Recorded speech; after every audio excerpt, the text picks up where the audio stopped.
Westchester at the Westchester Rally for Peace, where we're going to catch the perpetrators in action and see how peace thugs really are. Enemies of America. They will rejoice in the defeat of America. We can't let that happen. 10 easy steps to create an enemy and start a war. Listen closely because we will all see this weapon used in our lives. It can be used on a society of the most ignorant to the most highly educated.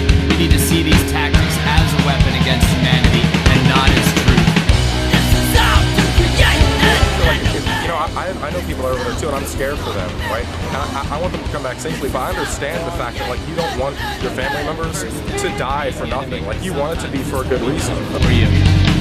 Second step, ensure the enemy that you have chosen is nothing like you.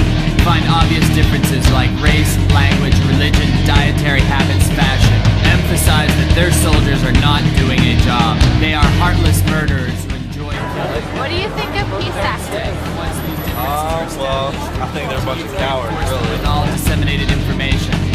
Fourth step, have the media broadcast only the ruling party's information. This can be done through state-run media. Remember, in times of conflict, all for-profit media repeats the ruling party's information. Therefore, all for-profit media is state-run. Fifth step, show this enemy in actions that seem strange, militant, or different. Always portray the enemy as non-human, evil, a killing machine.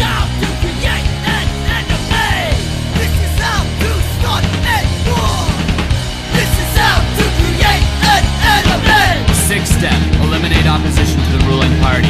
Create an us versus them mentality.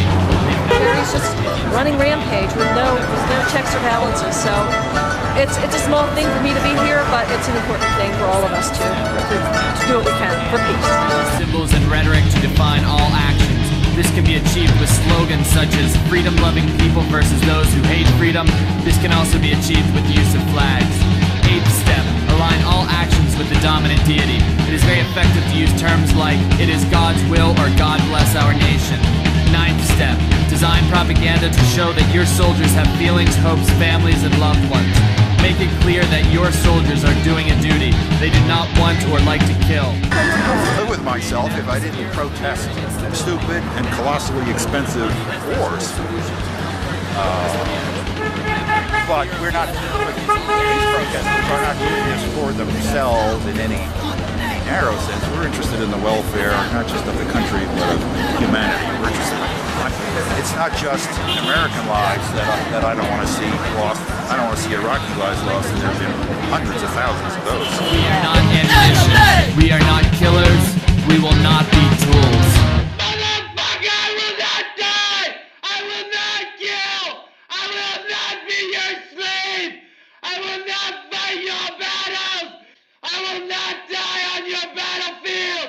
I will not fight for your wealth. I am not a fighter. I am a human being.